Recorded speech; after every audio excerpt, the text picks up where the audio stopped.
eu coloquei o aviso para mim mesma, porque eu já dei aula sem gravar, tá? Vou confessar para a coordenadora um dia eu confesso, que tem uma aula não gravada lá, porque eu esqueci completamente. Mas muito bem, gente, esse é um encontro, assim, que, como na PED, né, eu tomo a frente como na PED, mas é um trabalho com a professora Giovana. O NAPED é aquele núcleo de apoio ao docente, para troca de experiências, para a construção da experiência, e a gente está sempre aqui. Tudo no curso sempre é muito importante, mas a gente está sempre aqui para lembrar a importância da docência, né? E o urgente, o prioritário vai atropelando a gente, e nós queremos sempre reservar um tempo agora para troca de experiências. É o segundo encontro, a convidada foi a professora Juliana, não foi a coordenadora, né, que em uma conversa com a NAPED no semestre passado, ela relatou, assim, como quem está contando um caso na sala de professor mesmo, o trabalho que ela tinha feito com vista de prova. E ela está toda intimidada, dizendo, meu Deus, mas isso aqui é simples. Não é simples, não. É um trabalho na linguagem, professora Renata, o Caio já está familiarizado com isso, a professora Rosana também, são as novas da casa, né? A gente tem a linguagem da vista de prova, que é oficializada ali no manual do aluno, que é aquele tempo de devolutiva da prova. A vista de prova, em um primeiro momento, os alunos, em especial a turma do M7, entendeu que era reivindicar nota, né? E a gente luta para que seja um tempo de aprendizagem e um tempo de reflexão sobre o próprio erro. Então, é para isso que a gente construiu isso oficialmente, para que também não tenha contestação de notas depois, tem toda a parte jurídica, mas o nosso foco é o pedagógico e o nosso foco é fazer do momento da avaliação um tempo de aprender, não um tempo de aferição de alguma coisa ou de um checklist ou de simplesmente deu conta ou não deu conta. Eu não dei conta, por que eu não dei conta? E eu sigo aprendendo porque o nosso compromisso é com a aprendizagem. Então, professora Juliana, na experiência da disciplina de saúde da gestante, falei certo, né? Porque eu troco a tua com a do Wagner, da saúde da gestante. Você tem 30 minutos, estamos começando aí com 10 minutos, um pouquinho depois do que previmos, né? Mas você manda, literalmente. Então, se tu quiseres falar mais ou menos, é com você, só para você saber. A ideia, você veja assim, que por mais que nós estejamos aqui em poucos, é sempre um diálogo, né? Quando nós estamos nós duas juntas, Gil, Luiz, enfim, que ofereça para o outro uma nova ideia, isso é fantástico, né? Então, eu acho que é sobre isso. Então, que vire um bate-papo, não uma exposição aqui, e de uma experiência, muito humildemente falando, de quem não tem uma formação nessa estratégia de aprendizagem, dizendo como feedback é algo que eu estude. Não. Né? O que eu tenho por mim, na verdade, como eu construí isso, né? Reconheci o feedback como uma estratégia, e o que muito me ajudou foi o DocMed, que é o curso que a Estácio proporciona, né? Proporcionou para os coordenadores, e agora os coordenadores de período também estão fazendo. Enfim, são, né, um trabalhinho. A gente aprendia lá e testava em sala. Resultado disso, eu acredito que tenha sido positivo, pelo menos os alunos, né, trouxeram isso de forma bem clara. Enfim, mas deixa eu projetar aqui. São poucos slides, por isso que eu acho que o tempo vai ser relativamente curto. Queria aproveitar também a deixa para que a gente trocasse. Então, se a intenção é uma troca de experiências, eu tenho até algumas dúvidas em relação a isso para pedir aqui, trazer para Deise e para Gil também. Mas o que nós estamos falando, então, é de vista de prova. Né? Vista de prova é aquele momento pós-prova, onde a gente se resgata o conteúdo, e para alguns alunos isso pode ser um momento de barganha de nota, né? Para o professor a depender de como isso se conduz, se livra, né, do compromisso da resposta. Mas eu acho que, enfim, né, o que se precisa se entender e deixar aqui muito claro que o feedback ele precisa ser uma via de mão dupla. Então, a ideia é justamente o aluno, eu saber se o aluno entender o que eu queria e eu saber se eu consegui me fazer entender. Basicamente isso. Né? Então, essa é a intenção da via de mão dupla. Vale saber, eu só coloquei 2 slides aqui para uma breve reflexão e deixo aqui à vontade também para nós comentarmos em cima disso, que a vista de prova sem informação que gere mudança no padrão do desempenho do aluno não serve para nada, e não serve para nada mesmo, né? Então, jogar a palavra ali, né, a resposta, e sem um compromisso com aquela condução, de nada adianta, vira uma barganha de nota. Para aqueles que de repente já estão conformados porque pegaram o gabarito, também não serve para nada. E como conquistar o aluno e talvez tornar esse momento de fato o que se diz de uma estratégia de aprendizagem, ou seja, oferecer para o aluno mais uma oportunidade para aprender, e que você conquiste também ali a atenção do aluno, que isso seja sedutor para que o aluno não saiba que vou chegar lá, enfim. Aí, como a gente conduz, não sei, né, ao pulo do gato.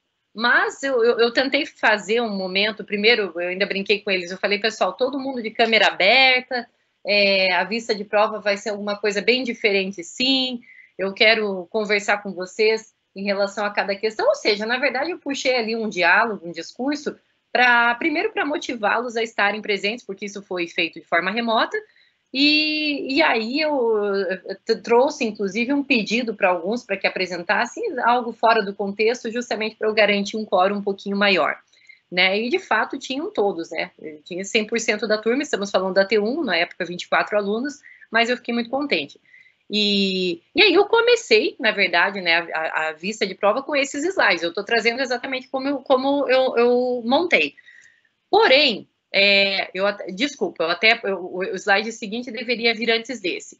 A ideia aqui é justamente trazer essa reflexão do que nos motiva, né, a fazer uma vista de prova, ou aquela pergunta que se faz, que a gente deve fazer para si mesmo: qual é a intenção da minha prova? E aí, às vezes, a gente poderia até corrigir, assim, qual é a intenção da prova? Poxa, a intenção da prova, o óbvio, né, sendo dito, é avaliar, é um termômetro para eu saber se aquele aluno tem condição de seguir para um próximo passo, mas qual a intenção da minha prova, né? E não é tão simples de responder. Nós temos ali, se fuçar muito no fundo, alguns têm uma intenção de fazer uma atividade avaliativa porque é obrigado, outros têm uma intenção de fato, mensurar o nível de aprendizagem da turma, alguns... E assim a gente transita entre a obrigação e a real intenção de se fazer aprender, né?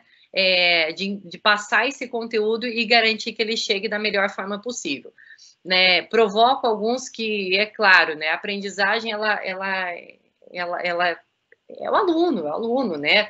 E o que é o papel do professor ali atrás? Isso está sendo muito questionado e colocado em xeque nesse momento da pandemia, justamente quando você grava uma aula, o aluno não está ali não acha uma condição adequada para aprender e vai lá, resgata um outro material num livro, num podcast, num material vizinho e aprende do mesmo jeito. E aí fere-se egos, né? Porque a gente acha que a gente está brilhando lá na frente e, na verdade, nós somos somente uma pecinha do quebra-cabeça para tentar fazer essa grande conexão.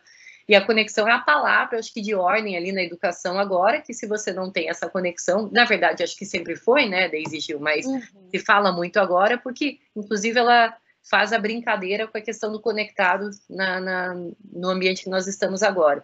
Mas essa conexão com o aluno é justamente para você chegar, conseguir invadir ali aquele espaço que transita entre o aluno com preguiça, o aluno que está não querendo nada com nada, aquele que, de fato, tem uma sementinha que precisa ser regada e vai enfim, vai ficar contigo durante aquele momento, e aquele aluno que está perto para dispersar, porque para o aluno que está ali com um grande interesse é muito, muito mais fácil, né? Mas qual é a intenção da minha prova? Então, foi uma pergunta que provocada por um nosso grupo lá de formação, capacitação docente, e eu resolvi pegar a minha prova, a primeira coisa, analisar as respostas. Foi um trabalho muito rápido, tá? Que só peguei aqui, de fato, um printzinho da tela.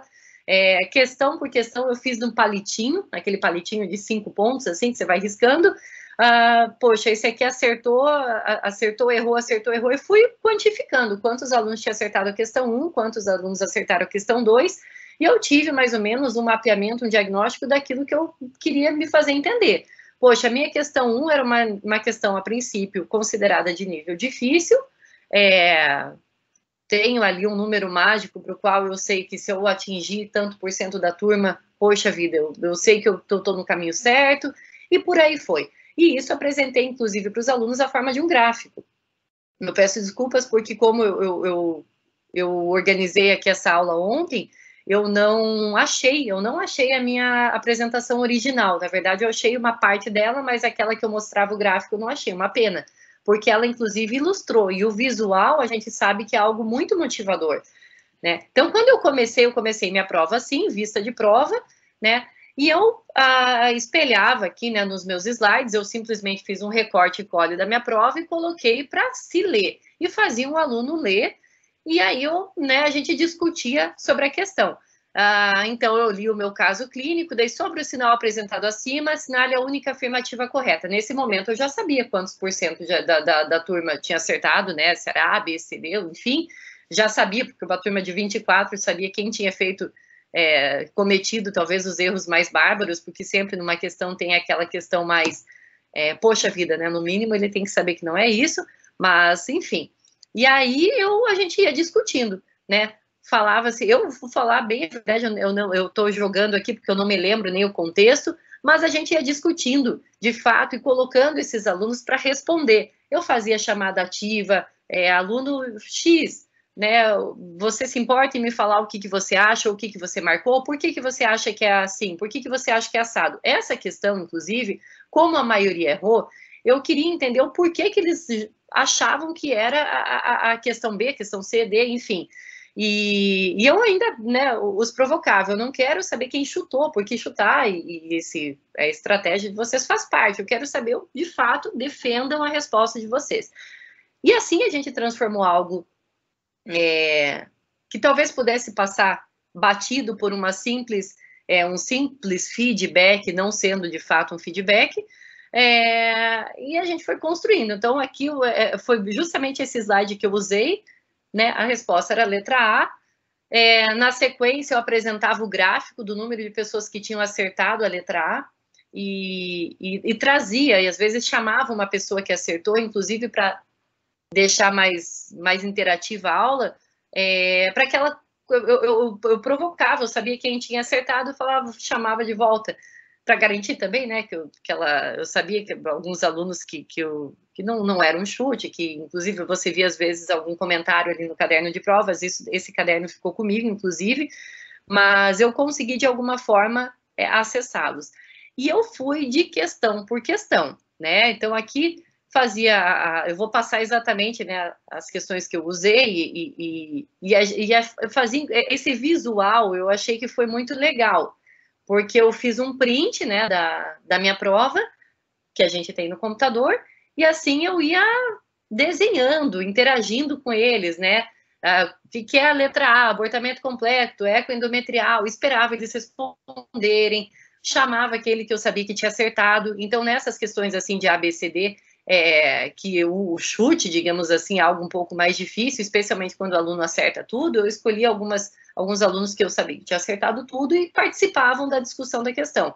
Assim como, para minha grata surpresa, eu não sei se é porque é a primeira vez que eu estava fazendo isso, porque eles estavam motivados, estamos falando também no início da pandemia, então início da teletransmissão, mas os alunos que defendiam uma resposta contrária, ainda que errada, foram muito participativos. E eu achei isso muito legal, eu consegui, de alguma forma, dimensionar o quanto eu me fiz entender na questão.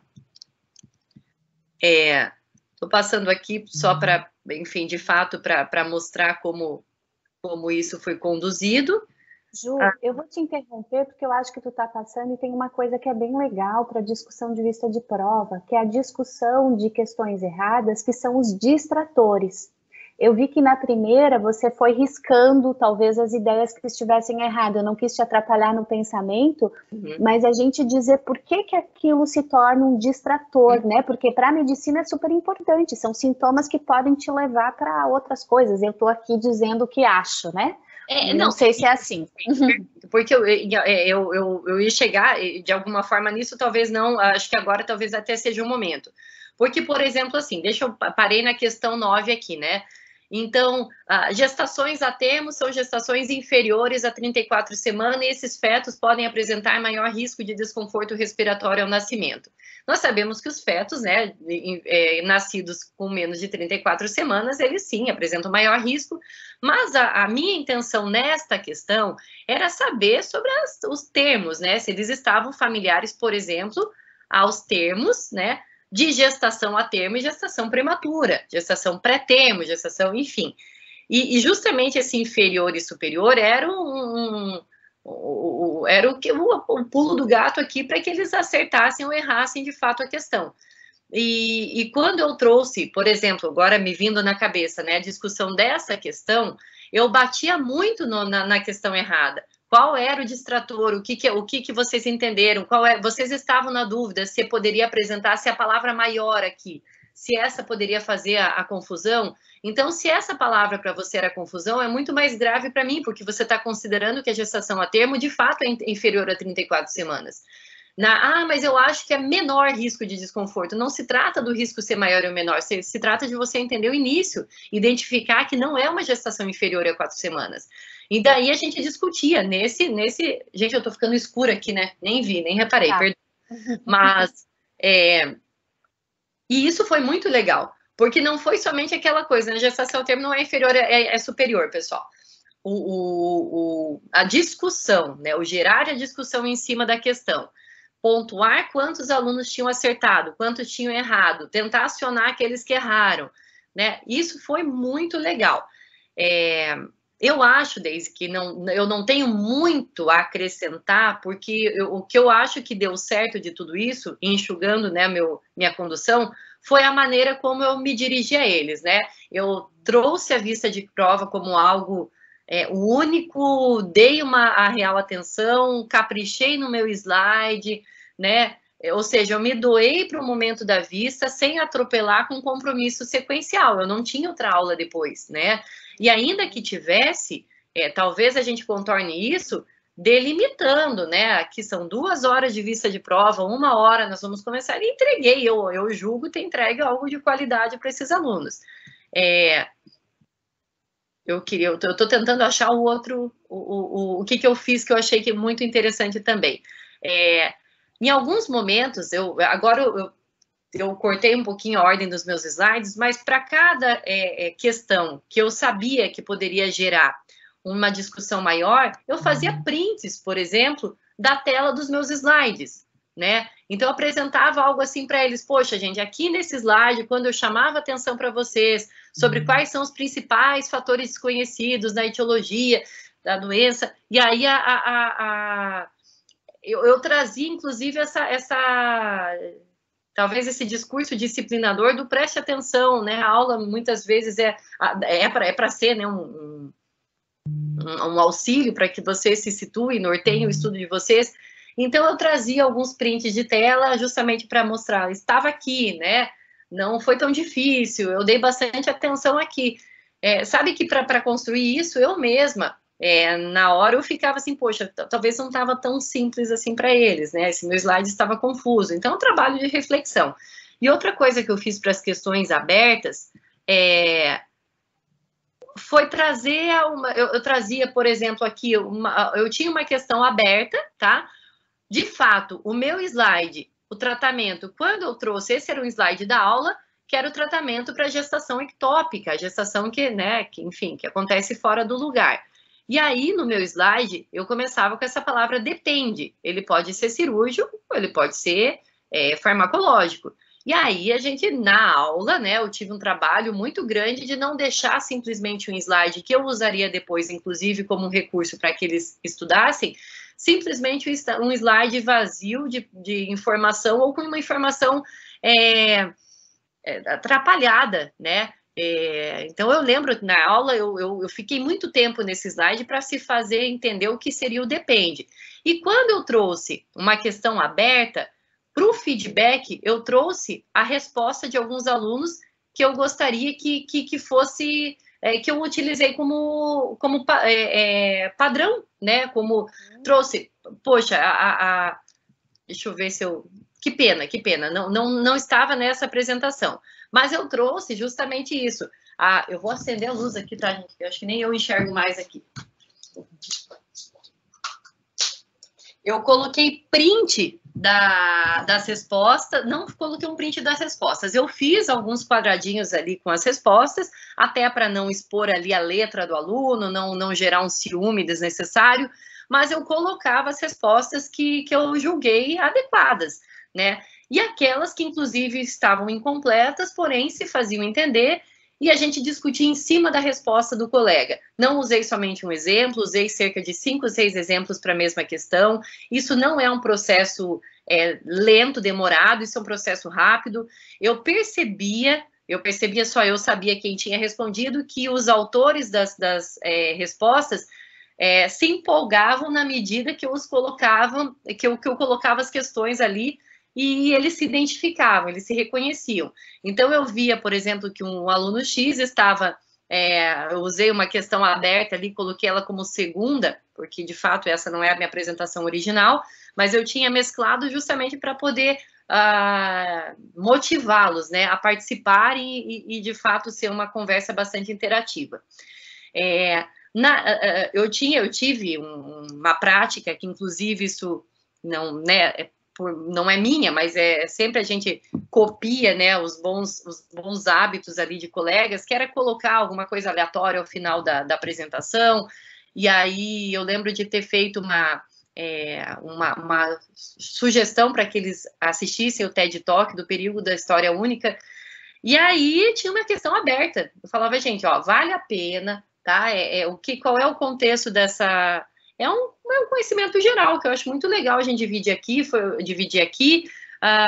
Tem uma questão aqui aberta, que seria um ponto extra, né? Se isso é certo, se isso é errado, acho que cada professor tem ali, talvez, tem as suas artimanhas, né, para poder construir uma prova mais interessante, mas eu fiz isso na PR1, e aí o mais triste, engraçado, enfim, eram as respostas abertas, porque muitos não assistiram o vídeo, tá? Não assistiram um vídeo de 20 minutos, enfim, e aí discursaram em cima do perigo da história única, a gestante que chega no hospital contando somente uma história, e por aí foi, sendo que, naturalmente, o vídeo não tinha nada a ver com gestação, enfim, né, que tinha uma mulher, não era uma pegadinha nem nada, mas inclusive, foi apelo que eu fiz para os professores, para os alunos, não respondam esta questão inclusive, deste slide, se vocês não assistirem o vídeo, mas eles tentaram. E no tentar eu trouxe, inclusive, eu dei um feedback. Eu dei esse feedback sem expor nenhuma resposta, mas justamente talvez a chateação que eu tive em ler e a intenção que eu tinha trazendo um material diverso, né, aleatório, para uma aula que, enfim, né, especialmente numa situação de pandemia que nós estávamos ali todos somente focados na condução das aulas. Mas esse foi uma maneira, inclusive, de eu ter trazido esse feedback para eles. Uhum. Foi isso, gente, foi isso, né? Falei... Ju, eu vou fazer pergunta de professora curiosa, né? A primeira questão, que tu tinha lá 30% de acerto, é baixo, né? É considerado um nível de não apropriação. Você retomou, o que além da vista de prova, você avaliou novamente para ver se o que estava ali abarcado, né? As questões muitas dessas questões com 30%, eu lembro que, inclusive, dentro do DocMed, nossos encontros nessa capacitação, se falava, né, do número mágico, né, o que seria uma questão difícil, qual seria a intenção da questão difícil, qual seria a intenção da questão fácil, qual seria uma porcentagem, um número mágico para, no mínimo, de acertos para a questão fácil. E aí, num primeiro momento, a questão 1, ela não era para ser uma questão de nível difícil. Então, me chamou muito a atenção, porque ela foi uma das primeiras aulas, uma aula que aí eu resgatei inclusive a minha gravação na época, queria resgatar minha gravação na época para entender se eu passei aquele slide batido, e aí foram algumas coisas que, inclusive, apareceram. Primeiro foi um slide que eu não distribuí depois, né? Eu não compartilhei a primeira aula com eles, não foi gravada a primeira aula, não me lembro, sei lá por quê, mas enfim, não foi gravada, e por mais que eu tivesse tido, ao meu ver, uma brilhante aula, porque foi uma aula, assim, muito tranquila, era uma aula relativamente fácil, eles não se apropriaram da ideia, né, enfim, da mensagem. Então, foi mais, talvez, aquilo um termômetro muito para nós, né, foi um termômetro que serviu muito para mim. E eu dei esse feedback para eles, o meu próprio feedback, né. Pessoal, isso fala muito sobre a maneira como vocês estão estudando, né, o que eu habitualmente fazia era, inclusive, antes da aula, passar a referência bibliográfica, o capítulo e a página, né? Vocês leiam pelo livro. Não, para aula tal, eu gostaria que vocês lessem da página tal a página tal do capítulo, né, X, ou seja, isso se resumia no máximo uma página. Eu fiz eu julguei, né, uma quantidade que eu acreditava ser possível para que eles pudessem ler e dominar um pouco mais o assunto e não chegar, e aquilo me provou que eles não tinham lido, né? Então, eu também usei disso para esse feedback para a turma, ou seja, a própria questão, a maneira como eles responderam, a minha análise me serviu de um diagnóstico para como a turma estava estudando. E foi isso, né? Mas toda a questão, essas questões que tinham uma porcentagem mais baixa, os slides seguintes, que é isso que eu não consegui encontrar, eles retomavam ou o slide que eu usava por base, né, ou o capítulo do livro. Eu mostrava que nesse capítulo tal, e geralmente eu falava uma aplicabilidade prática, né, porque para o médico, né, numa zona de conforto que é a minha, que é da minha especialidade, às vezes eu trazia um exemplo muito corriqueiro, e que eu puxava muito com a aula prática que já estava acontecendo, né.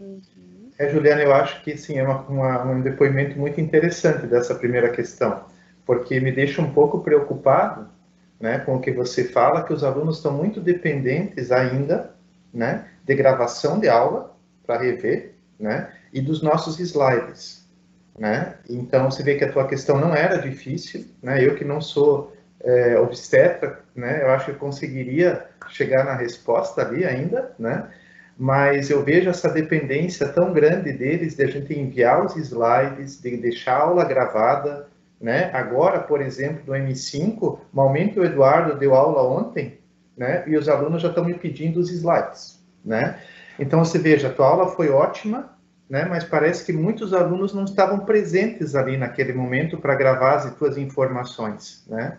E que parece que eles estão lá sabendo que eles vão ter os slides depois, ou a gravação, que depois eles vão dar um jeito. Eles deixam de aproveitar, né, por exemplo, a tua aula, né, de conceitos básicos, e como você falou, foi muito boa a aula, você se sentiu satisfeito, você se sentiu transmitindo a aula, mas não veio essa repercussão na questão. Então, provavelmente não foi uma falha do momento do docente, mas talvez seja uma maneira que os estudantes têm hoje em dia, principalmente nessa época de pandemia, de depender de gravação de aula e de slides. Não sei se eu me fiz entender. Sim, se é uma sim. Eu diria ainda mais, né, o fato de que, como a Ju disse, foi a primeira aula, então de como a memória dele está trabalhando a curto prazo, ou ficando só na ideia de reproduzir para a prova, e daí parece que aquele conteúdo que foi mais recente é mais fácil de lembrar e eu retomo. Então, para a gente como professor, né, Ju, o que eu penso em relação a isso? Da importância da gente ir resgatando a cada aula também e, de repente, usando exemplos ou situações. Lembram daquela situação tal, que a gente poderia, como uma forma de que se eles não dão conta sozinhos de estabelecer esses gatilhos, fazer essas ligações, né? De algum modo, a gente conseguir ajudá-los a, durante o semestre, ir lembrando e resgatando, fazendo essas amarrações com aulas anteriores, porque senão fica lá na primeira aula, daí não tem o slide, a aula não ficou gravada, né? E aquilo se perde. E aí, assim, onde é que está a minha anotação? Onde está o que prevê o manual do aluno também? Enfim, né? Mas eu acho que para a gente, como professor, pode ser uma pista também de alguma adequação simples que podemos fazer nas nossas aulas para ajudá-los a estabelecer esses links, né? Articular os conteúdos das diferentes aulas. Por isso que é tão bom, né? Um relato de experiência que faz a gente pensar tanto, né? Muito obrigada, Ju, desde já, pela tua disponibilidade para compartilhar isso, porque faz a gente pensar sobre o que a gente faz também, né? Inclusive, penso aqui, que é algo que eu tenho dito, professor Luiz, lá no NAI, Gil também, tenho certeza, né? Olha, vocês estão reclamando de algo que está aí, está gravado, pode ser retomado, porque é uma realidade que, né, que até então não se tinha, não podia retomar a aula, era aquele momento e pronto. Então, isso sim coloca numa condição um pouco mais passiva, sim, dos alunos, né? Eles estão produzindo pouco, mas vale a gente sempre refletir sobre aquela proposta da gente também. Aqui eu vou usar os 5 dedos lá que a Ju sempre exemplifica, né, que eu acho que, especialmente as áreas relacionadas à medicina, eu resgato 2 aqui, tá, Ju? O 80% e o 20%, né? O que identifica em 80% da demanda lá geral e o 20% que tem que encaminhar. Eu acho que, resumidamente, eu captei a ideia, né? É a gente capturar na disciplina quais são os 80% que não pode escapar, né? E fazer os alunos trabalharem sobre isso. Porque a aula que a Ju diz, eu já vivi isso inúmeras vezes, sabe aquela aula que você sai satisfeita, pensando, caraca, deu tudo certo, eu falei tudo que eu tinha para falar e tal, e depois vem a frustração. Meu, como professora de metodologia científica, vocês imaginem quantas vezes nós nos sentimos assim. Vou me autorizar a falar em nome da Gil também, porque, né, é uma informação tão fria, tão sem sentido, o ponto, a vírgula, a justificativa que pode ser um objetivo, que vira um resultado final, que é aquela doideira, né, do raciocínio científico.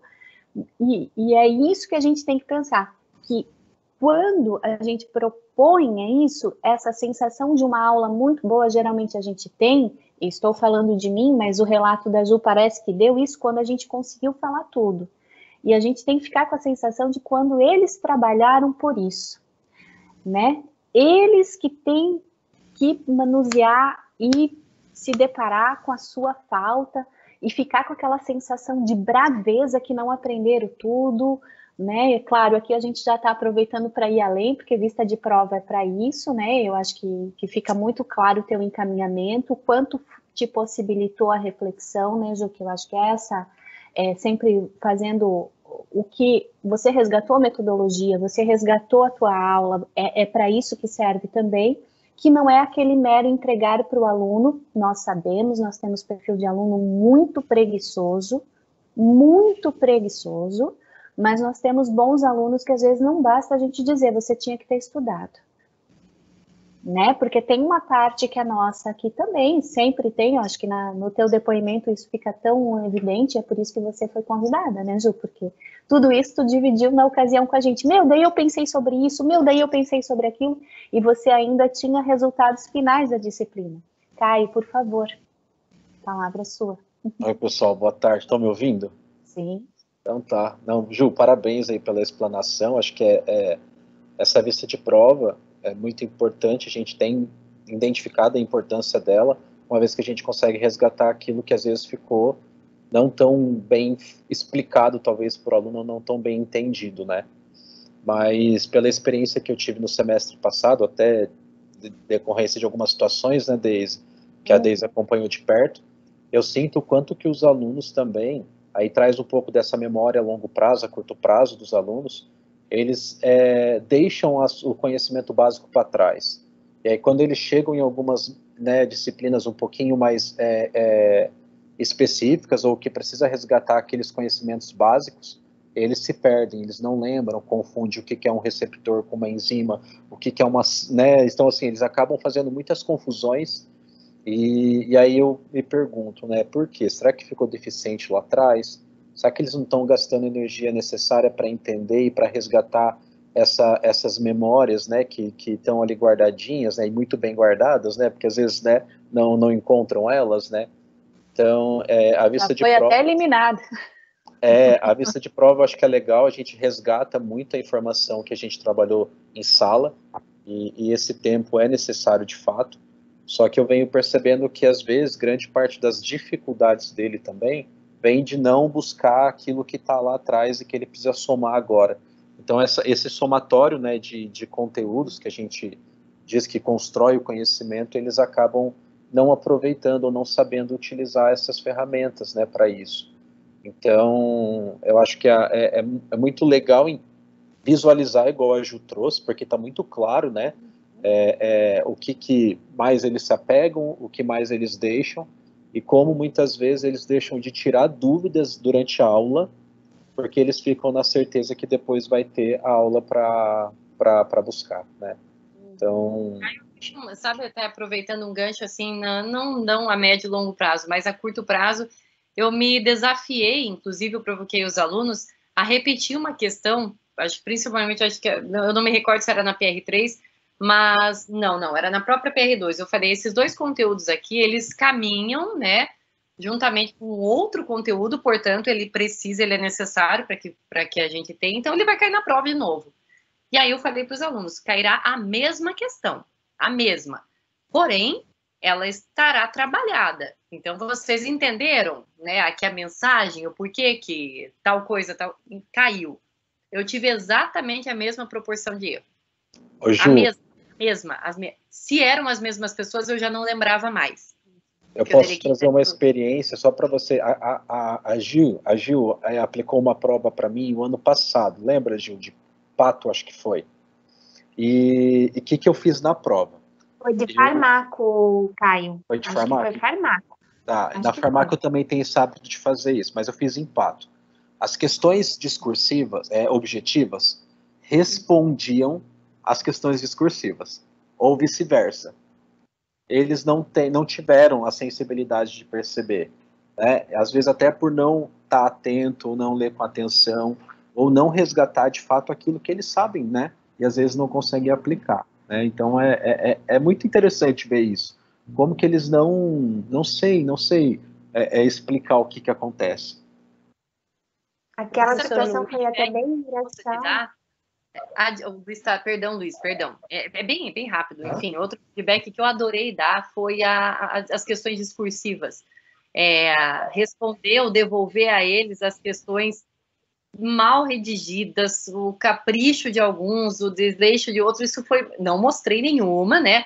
Mas consegui, naquele momento, assim, me desabafar. Pessoal, toda vez que vocês me mandam, um de vocês me manda uma mensagem no celular e tá naquela linguagem, né, informal, né, e com tanto erro, português, enfim, mas que se faz comunicar, e eu vejo, às vezes, as mesmas pessoas escrevendo da mesma forma na prova. Eu consegui, sabe, foi um momento, assim, meu com eles.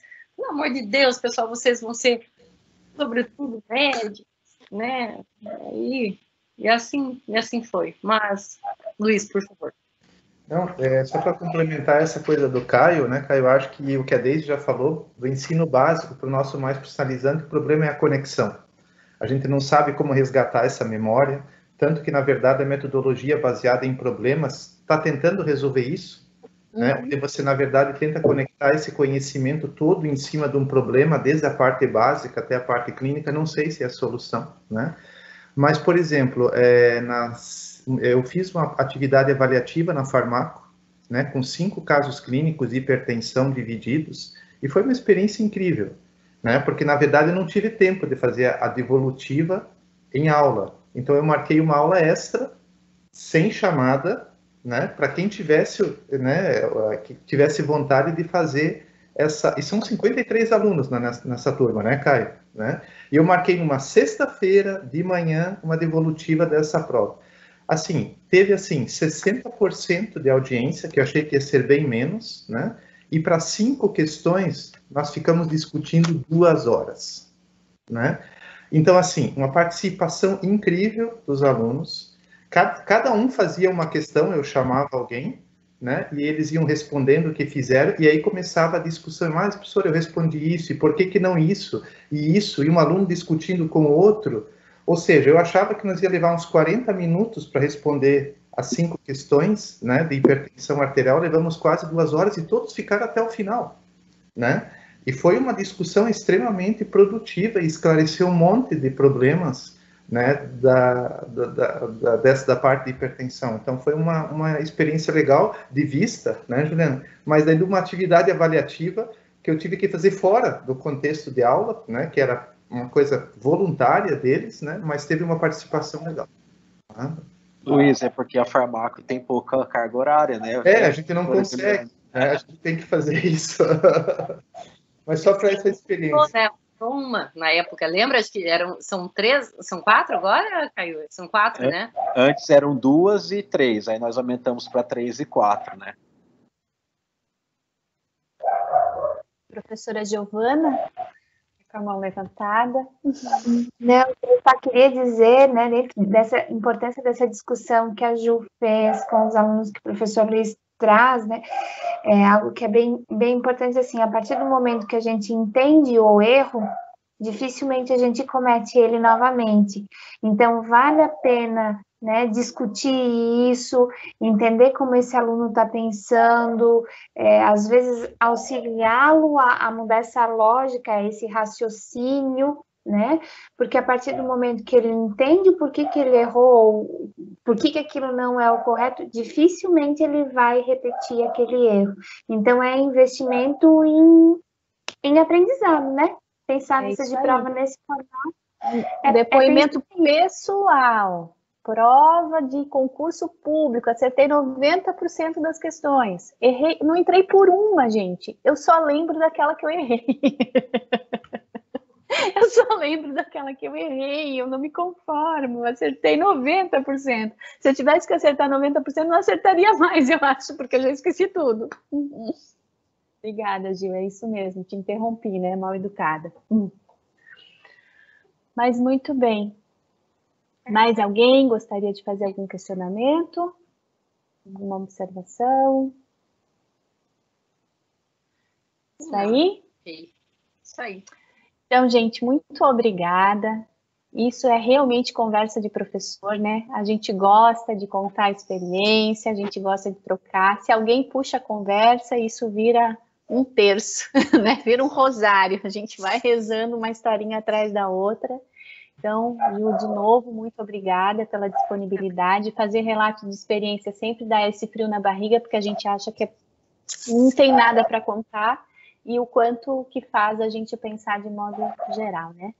Muito obrigada pela presença de todos. Obrigada a vocês. Faz diferença quando a gente tem um grupo para discutir, né? Se não, fala sozinho. Tá. Né? Eu acho que dá para parar a gravação agora, né? Só um minutinho.